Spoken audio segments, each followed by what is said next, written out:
महिला मेट्रो में सफर कर रही थी जब उसने अचानक ड्राइविंग केबिन से अजीब आवाजें सुनी, जिससे वह डर गई और तुरंत आगे जाकर जांच करने लगी। नतीजा ये हुआ कि उसने पाया कि ड्राइवर रहस्यमय तरीके से गायब हो गया था। अभी वह कुछ समझ पाती उससे पहले ही डिब्बा मुख्य ट्रेन से अजीब तरीके से अलग हो गया।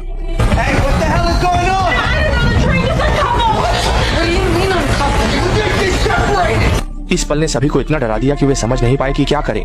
जैसे ही ट्रेन एक संकरी पटरी में प्रवेश करती है, उनकी मौत की उल्टी गिनती भी आधिकारिक रूप से शुरू हो जाती है। एक महिला ने आपातकालीन ब्रेक खींचने की कोशिश की, लेकिन उसे पता चला कि यह स्विच नकली है और इसी समय उसका फोन भी सिग्नल खो देता है। अगले ही पल डिब्बा सीधे पटरी के अंत में टकरा जाता है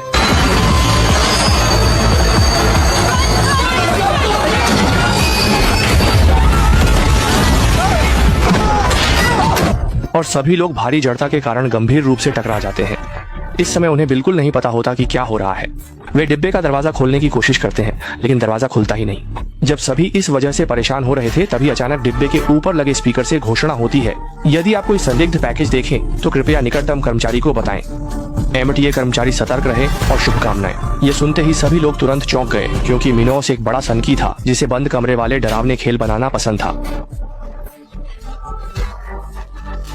No, no, no, no, no, no, no, I know it's gonna come back, oh my God. एक महिला ये देखने की कोशिश करती है कि कहीं कोई बचने का रास्ता है, लेकिन अचानक उसे डरावना लगता है जब वह देखती है कि डिब्बा एक बड़े पावर प्लग से जुड़ गया है।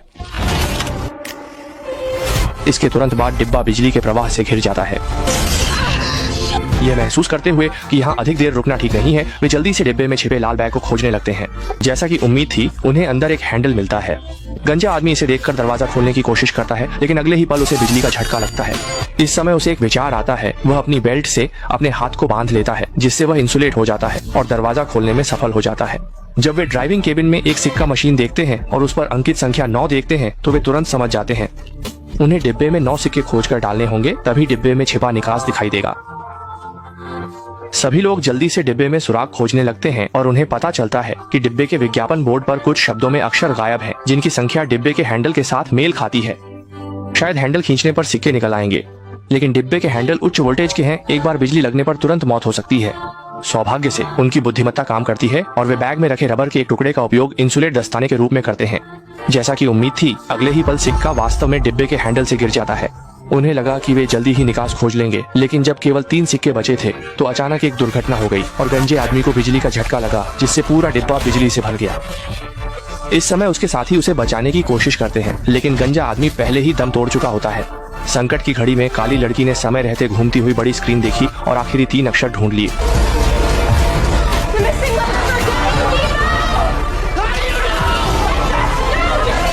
और जैसे ही सभी सिक्के डाले जाते हैं, खेल के डिब्बे का निकास वास्तव में प्रकट हो जाता है। इसलिए सभी लोग जल्दी से लिफ्ट में घुस जाते हैं। उन्हें लगा कि इस बार वे खेल जीत गए हैं, लेकिन जब लिफ्ट रुकती है तो वे एक नए बंद कमरे में पहुंच जाते हैं। सामने एक खुला हुआ तिजोरी का दरवाजा देखकर सभी को एहसास होता है कि वही बंद कमरे का निकास है, लेकिन अब कोई भी आगे बढ़ने की हिम्मत नहीं करता, क्योंकि आगे कोई जाल हो सकता है। अगले ही पल सामने वाली घुंघराले बालों वाली लड़की को लेजर की किरण लग जाती है। जिंदगी बचाने के लिए उसे अपने साथियों की बात माननी पड़ी, तभी वह लेजर से 2 टुकड़े होने से बच सका।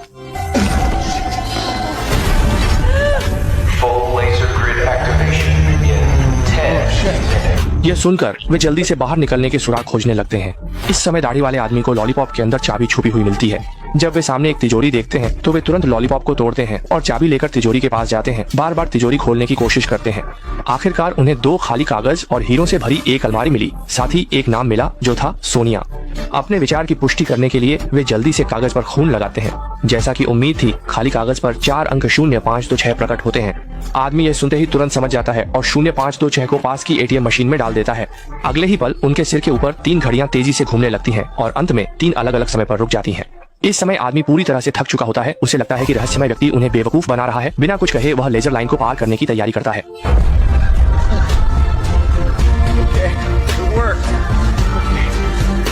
फिर उसने लॉलीपॉप को जमीन पर रख दिया और अपनी जान जोखिम में डालते हुए एक एक कदम करके बाहर की ओर बढ़ने लगा। नतीजा यह होता है कि अगले ही पल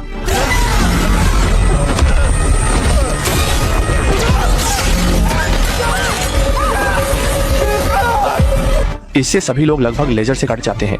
बड़ी मुश्किल से वे उसे वापस खींच पाते हैं। देखते हैं कि बंद कमरे के निकास का दरवाजा बंद होने में केवल 3 मिनट बचे हैं। घुंघराले बालों वाली लड़की अपनी नजर तिजोरी पर डालती है। थोड़ी देर घुमाने के बाद वह सौभाग्य से एक धातु की बोतल खोज लेती है, जिसमें एक लाल वर्ग के साथ चिह्नित प्लास्टिक शीट होती है। अब उन्हें एहसास होता है कि यह निकास का नक्शा है। एनी यह देखकर जल्दी से अपने साथियों को पहले बाहर निकलने के लिए कहती है, जबकि वह पीछे से उन्हें रास्ता बताती है। लेकिन जैसे ही एनी बाहर निकलने की तैयारी करती है, 10 मिनट की उलटी गिनती भी समाप्त हो जाती है और सभी लेजर सक्रिय हो जाते हैं। इसलिए एनी को अपनी जान बचाने के लिए भागना पड़ता है। अंत में थोड़ी गति और रोमांच के बाद वह बंद कमरे के निकास में पहुंच जाती है।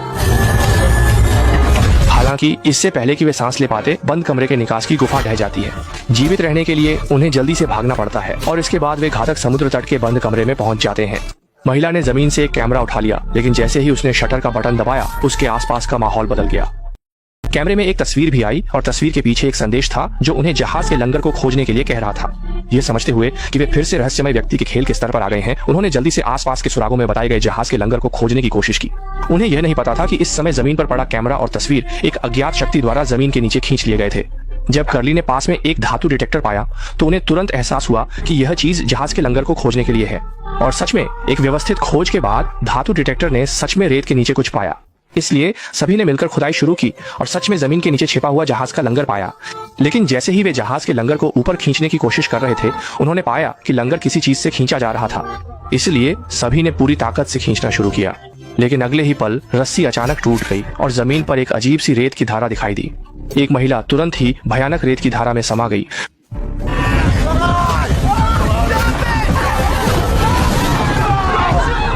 महिला को बचाने के लिए दाढ़ी वाला आदमी जल्दी से रस्सी को अपनी कमर पर बांधकर रेत की धारा में कूद गया।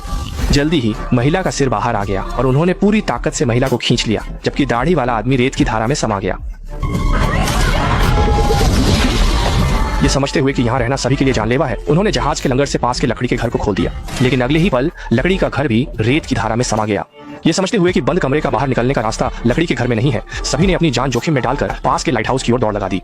लेकिन जैसे ही पीछे से कर्ली ऊपर चढ़ने की कोशिश कर रहा था, लाइट हाउस का हैंडल लगातार सिकुड़ने लगा। जैसे ही उसकी उंगलियां कट गईं, कर्ली भी तुरंत भयानक दलदल में गिर गया। बाकी तीनों ने यह देखा और जल्दी से लाइट हाउस के अंदर चले गए और अंततः बिना किसी खतरे के एक सीवर में पहुंच गए और अंततः एक व्यस्त सड़क पर पहुंच गए। उन्हें लगा कि वे आखिरकार एक संकट से बच गए हैं, लेकिन अगले ही पल आसमान से अचानक एसिड रेन गिरने लगी और जहां भी एसिड रेन पहुंची, वहां की सभी वस्तुएं पूरी तरह से नष्ट हो गईं। एसिड रेन से बचने के लिए तीनों जल्दी से एक सुविधा स्टोर के दरवाजे पर दौड़ गए और बारिश से बचने के लिए वहां छिप गए। इस तरह किसी तरह से उनकी जान बच गई।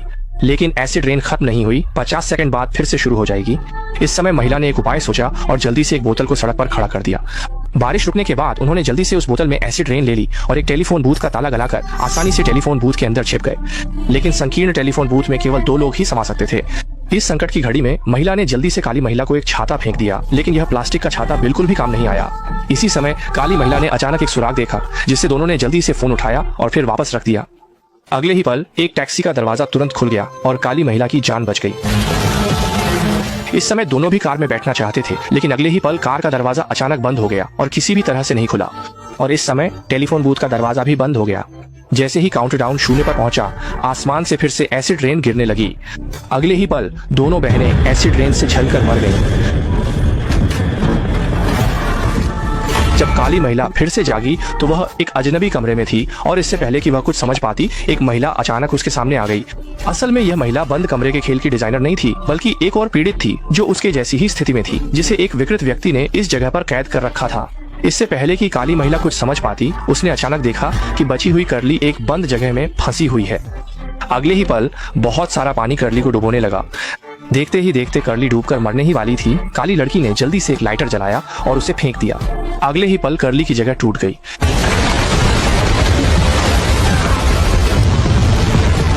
ये देखकर कि कर्ली अभी भी सांस ले रही है, उन्होंने जल्दी से कर्ली को खींचकर भागना शुरू कर दिया। ये नहीं पता कि वे कितनी देर तक भागे, लेकिन अंततः वे सामान्य दुनिया में लौट आए और अपनी सारी घटनाओं की जानकारी पुलिस को दी। और इसी कारण इस शूटिंग गेम के रहस्यमय संगठन को अंततः नष्ट कर दिया गया। फिल्म मिस्ट्री रूम एस्केप 2 ने हमें न केवल रोमांचक दृश्य अनुभव दिया, बल्कि यह भी एक भावनात्मक कहानी है जो चरम परिस्थितियों में मानवता के परिवर्तन की खोज करती है।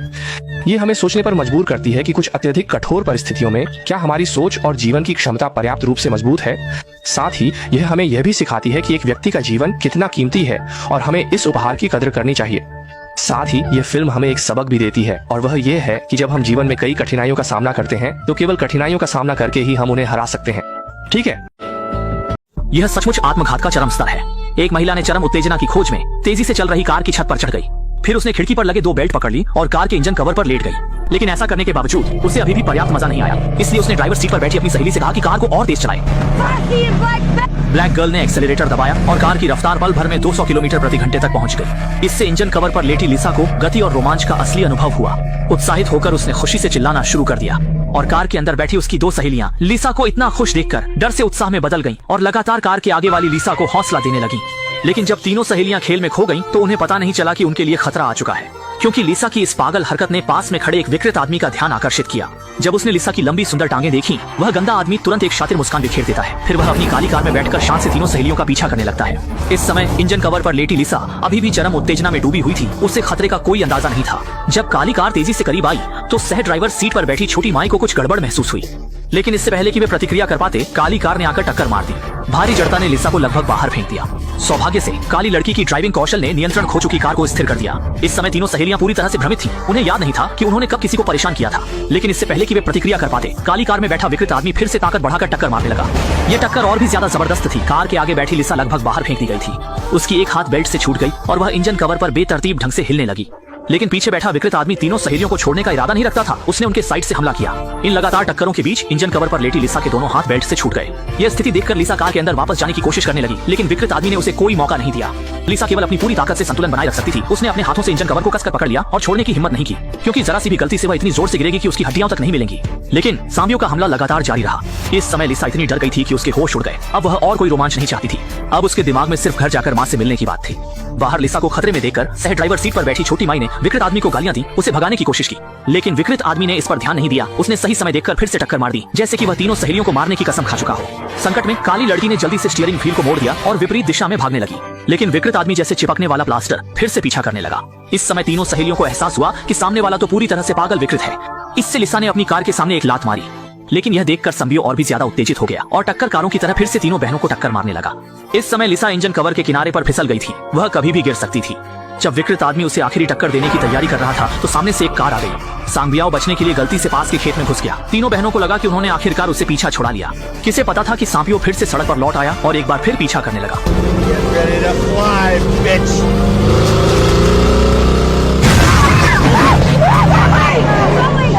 इस समय लिसा गुस्से से भरी हुई थी, लेकिन उसके पास कोई उपाय नहीं था। विकृत आदमी फिर से हमला करने की तैयारी कर रहा था। काली लड़की ने जल्दी से स्टीयरिंग को बाईं ओर मोड़ दिया। इस चाल के साथ विकृत आदमी समय पर प्रतिक्रिया नहीं कर सका और सड़क के किनारे चला गया। देखते ही देखते कार के सामने की लिसा बाहर फेंक दी गई। तभी सांप ब्याओ संतुष्ट होकर कार से नीचे उतरा और ताना मारते हुए बोला, जिसकी फांस ब्याओ ने कभी कल्पना भी नहीं की थी, वह यह कि कुछ लड़कियां अपने साथ बंदूक लेकर चल रही थीं। मारने के डर से उसने तुरंत एक्सेलरेटर दबाया और वहां से भाग गया। जब काली कार पूरी तरह दूर चली गई, तो कार में बैठी दोनों बहनें तुरंत बहुत दुखी हो गईं, क्योंकि इंजन कवर पर लेटी लिसा बाहर फेंक दी गई थी। दोनों ने सोचा कि लिसा शायद मर गई होगी, लेकिन अगले ही पल असल में लिसा झाड़ियों में जा गिरी थी। घनी झाड़ियों ने उसे बचा लिया और उसकी जान बच गई। अभी अभी सहा गया वह दर्दनाक और दिल दहला देने वाला अनुभव झेलने के बाद तीनों बहनों के मन में बहुत गुस्सा भर चुका था और उन्होंने बदला लेने का फैसला कर लिया। लिसा ने जमीन से एक लोहे की पाइप उठाई और तुरंत विकृत आदमी की ओर दौड़कर हमला करने लगी। और इस तरफ सांपियाओ अभी भी अपने हाथ की ताजा बंदूक की चोट को संभालने में लगा था। उसे बिल्कुल भी एहसास नहीं था कि अब वह शिकारी से एक आसानी से शिकार बनने वाले जानवर में बदल चुका है। अगले ही पल लिसा ने स्टील पाइप उठाकर विकृत आदमी की ओर दौड़ पड़ी।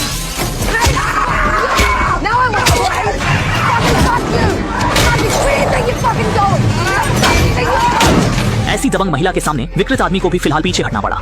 एक जोरदार एक्सेलरेटर पर पैर रखकर तुरंत भाग गया, लेकिन तीनों बहनें इस घिनौने आदमी को इतनी आसानी से छोड़ने वाली नहीं थी। उनका बदला तो अभी शुरू ही हुआ था। असल में कुछ समय पहले वे लगभग उसकी वजह से अपनी जान गंवा चुके थे।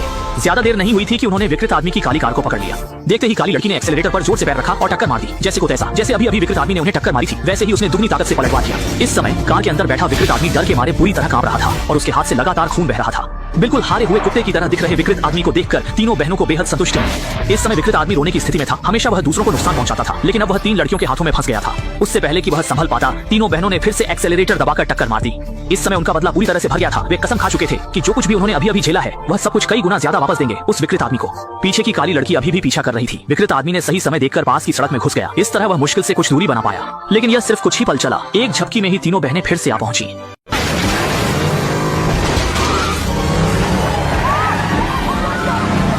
इसी तरह एक काली और एक सफेद कार राष्ट्रीय राजमार्ग पर एक दूसरे का पीछा कर रही थी और जब दो देवता लड़ रहे थे तो आम लोग बुरी तरह से पीड़ित हो रहे थे। कई निर्दोष वाहन भी इस लड़ाई में फंस गए। सांबियाओ ने 3 बहनों से छुटकारा पाने के लिए और भी तेजी से गाड़ी चलाई, लेकिन यह भी बेकार साबित हुआ। अंत में उसने एक ड्रिफ्ट करके गाड़ी मोड़ने की कोशिश की ताकि 3 बहनों को पीछे छोड़ सके। गाड़ी चलाते समय आदमी ने डर के मारे देखा कि चाहे वह कहीं भी भागे, पीछे के दुश्मन हमेशा उसकी तरह पीछा करते रहेंगे। यह देखकर कि सामने वाला उसे छोड़ने का इरादा नहीं रखता, अत्याचार से पीड़ित सांबियाओ को शर्मिंदा होकर 3 बहनों से माफी मांगनी पड़ी।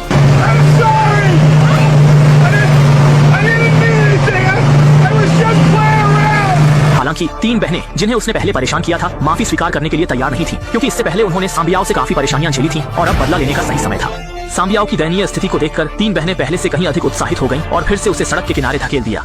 इस समय सांबियाओ एक पराजित कुत्ते की तरह था। चाहे वह कुछ भी करे, वह 3 बहनों के हाथों से बच नहीं सकता था। अंत में वह सड़क के किनारे के विज्ञापन बोर्ड से टकरा गया और लगभग कार के नष्ट होने और मौत का सामना करने की स्थिति में आ गया। इस स्थिति को देखकर 3 बहनें और भी उत्साहित हो गईं और सांबियाओ की ओर तेजी से गाड़ी चलाने लगीं। लेकिन ठीक उसी समय सामने अचानक एक चौराहा दिखाई दिया। सांबियाओ ने यह देखकर तुरंत ब्रेक लगा दिया, जबकि 3 बहनें समय पर बच नहीं सकी और गलती से एक तरफ की सड़क में चली गईं। यह दृश्य देखकर सांबियाओ ने राहत की सांस ली। उसने सोचा था कि वह आखिरकार खतरे से बाहर आ गया है, लेकिन उसे यह बिल्कुल भी पता नहीं था कि तीनों बहनें ऊपर वाली सड़क पर ही गाड़ी चला रही थी और सांबियाओ को इसकी पूरी तरह से खबर नहीं थी। जैसे ही चौराहा और मुख्य सड़क एक हो गए, मुख्य ड्राइवर काली लड़की ने काली कार को निशाना बनाकर जोर से एक्सीलेटर दबाया और उसी क्षण सांबियाओ को पलटकर गिरा दिया। इसके बाद 3 बहनें धीरे धीरे कार से उतरी। सांबियाओ की चीखें सुनकर तीनों ने उसे जबरदस्ती कार से बाहर खींच लिया और बिना कुछ कहे उसे बहनों के संयुक्त मुक्कों से पीटना शुरू कर दिया। लगातार मारपीट के साथ सांबियाओ जल्दी ही सुअर के सिर जैसा हो गया। अंत में लिसा ने एक घूमता हुआ किक मारकर इस दुष्ट सांबियाओ को जमीन पर गिरा दिया। असंतुष्ट छोटी मे ने तुरंत अपनी लंबी टांग उठाई और सांबियाओ को एक जोरदार सिर पर वार किया और फिल्म यहीं समाप्त हो गई।